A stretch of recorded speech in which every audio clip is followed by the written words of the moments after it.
John 15, 20, 26, Monday. Water and bread. He will dwell on the heights.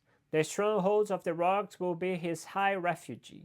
His bread will be given to him, and water will never fail him. Isaiah 33, verse 16.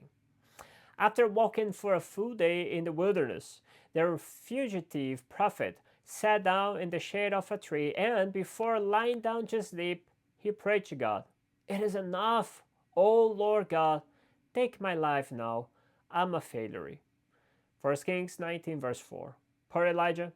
Just a day earlier on the mountain, he stood as a hero, applauded by the crowd after having put an end to idolatrous worship. Now, as a fugitive in this wilderness, he exclaimed, "I'm a failure," and longed for death. He was human like us, subjected to the same feelings. He too had these days of sunshine and days of storm. When he considered himself a failure, when his self died, the eternal God was able to use him for greater work. An angel from heaven was sent to comfort him, bringing him bread and water. Health reform is accomplished progressively. For Elijah, it began with bread and meat brought by ravens. It continued in the widow's home, bread made from oil and flour, and now it was suddenly bread and water.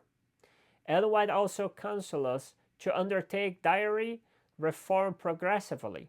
The time of trouble is near when we will be fed just as the people of Israel were in the wilderness. Our kind Heavenly King has promised us that our bread and our water will not fail.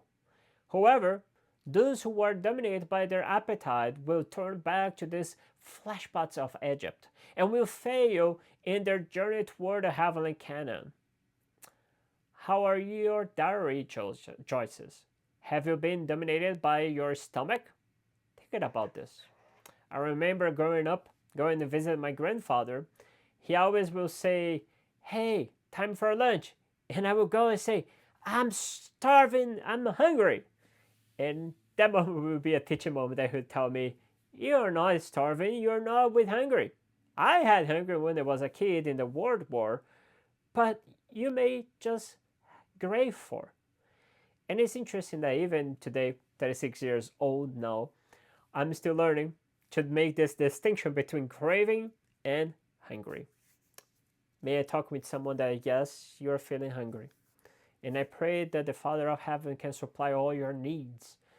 But also, I pray that God will give us wisdom and auto control and power in our will so we